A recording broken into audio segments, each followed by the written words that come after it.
Everything keeps telling me to quit and not go where I'm going.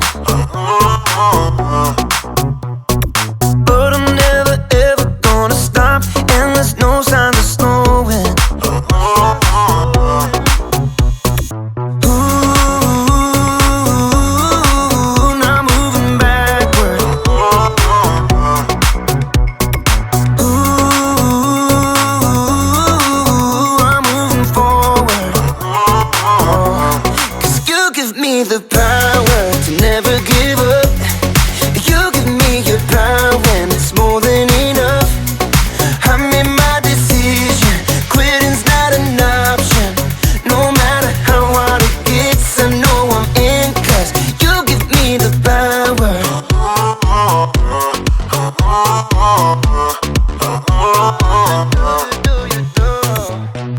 I'm committed to your plan, so I'll follow all of my days.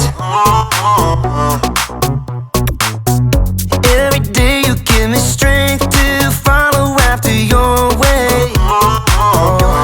'Cause you give me the power to never give up. You give me your power and it's more than enough. I made my decision, quitting's not an option. No matter how hard it gets, I know I'm in, 'cause you give me the power. Yeah, you give me the power.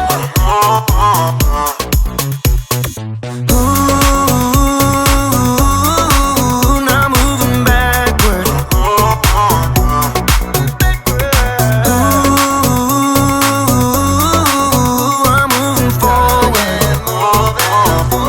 'Cause you give me the power to never give up. You give me your power and it's more than enough. I made my decision, quitting's not an option.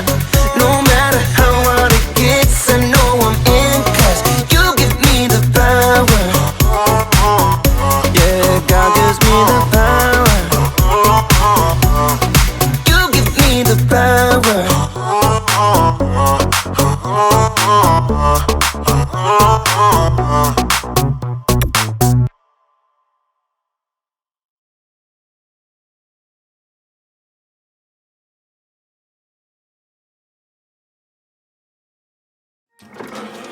Welcome to Story Lab. This week we're talking about grit, while we take a look at the story of someone whose life went from bad to good. That's enough to make your head spin. Oh, and there's this. Here goes.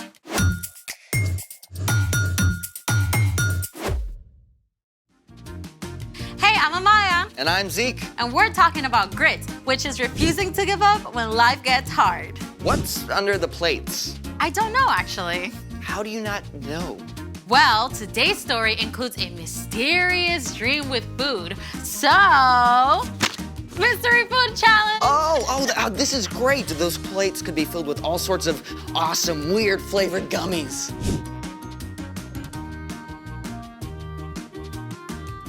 Well, I got my friend to set it up for us.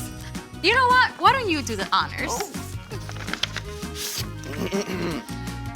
Mystery vegetable challenge. The Mystery Vegetable Challenge. Oh, I have a bad feeling about this, all the way from my taste buds down to my stomach. Oh, come on. Vegetables can be tasty. Only with ranch dressing. Oh, do we get ranch? I don't know. Let me see. Okay, it says here that we each pick a dish, then we see who can finish eating whatever vegetable they get. I don't know. Come on, you can totally do this. Grit, remember? Can I cook mine with bacon? Just pick. Fine. Here goes.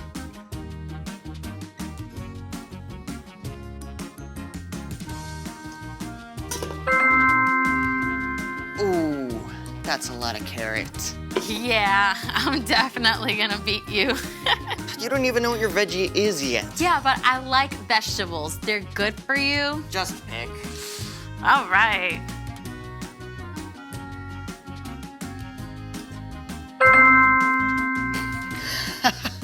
Yum. Yum. Oh, this is great. Let's go. You like vegetables, right? Yeah. On your marks. Get set. Go!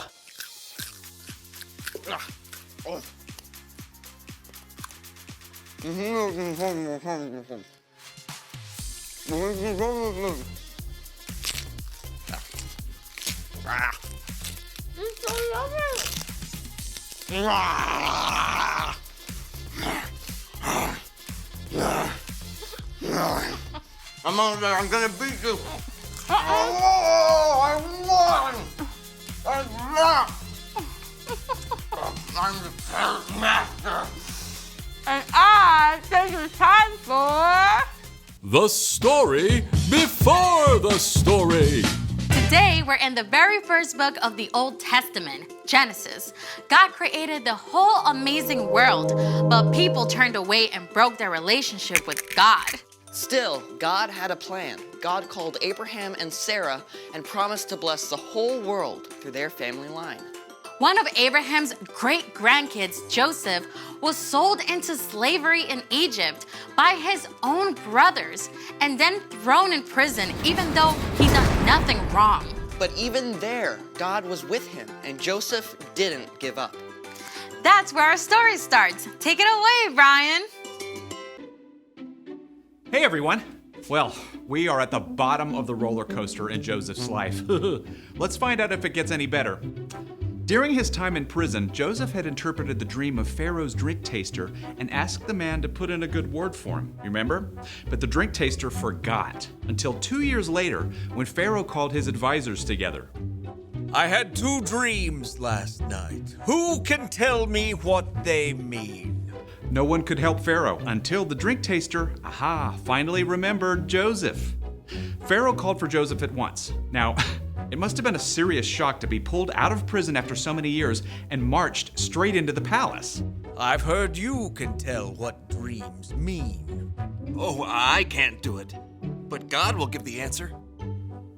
I saw 7 fat cows come out of the river, but then 7 thin, ugly cows came up after and ate the fat cows. After that, I dreamed about 7 full heads of grain on a stem. 7 weak, thin heads grew up after them and swallowed up the 7 good heads. God has shown you what will happen. 7 good years with plenty of food are coming, but then 7 years without enough food will follow. Pharaoh should look for a wise, understanding man to take charge and store some of the food in the good years so there will be food to use later. God has made all this known to you. I'm putting you in charge of the whole land of Egypt. Think about it. It had been years from the time Joseph's brothers sold him until he was taken out of prison. And then, in a single morning, he was made second in command of the whole land of Egypt. Joseph traveled all over Egypt and helped to store up grain during the 7 plentiful years. And when the years of hunger began, Pharaoh sent everyone to Joseph to buy food. Now, the famine spread far beyond Egypt. It even reached into Canaan, where Joseph's father Jacob and Joseph's brothers lived. And they soon became desperate for something to eat. I've heard there's grain in Egypt.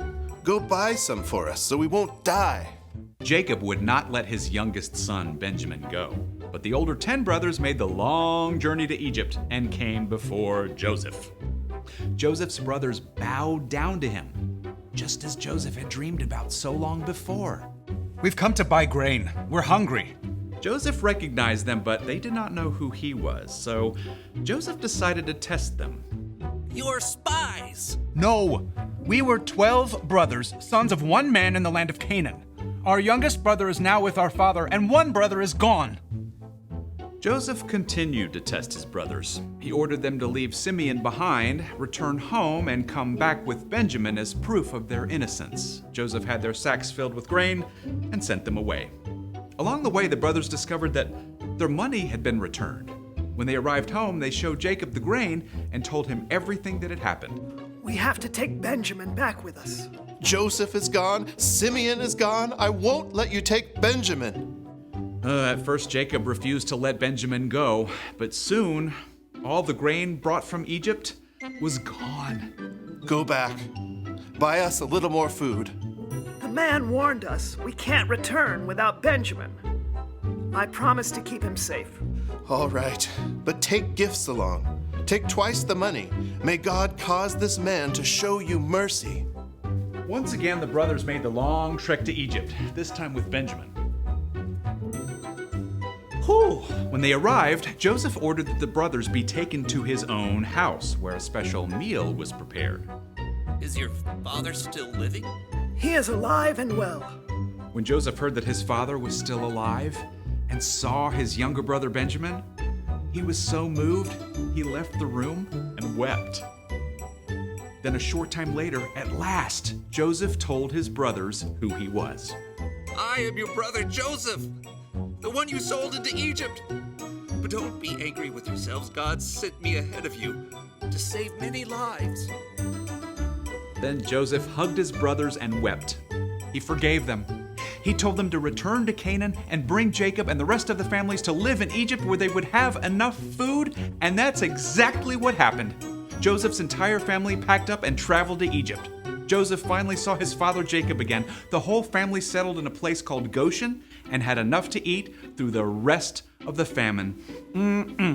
The end. That is epic. I mean, Joseph's brothers did something terrible. Yeah, but God flipped it upside down. God made sure that Joseph was in the right place at the right time with the power to save his whole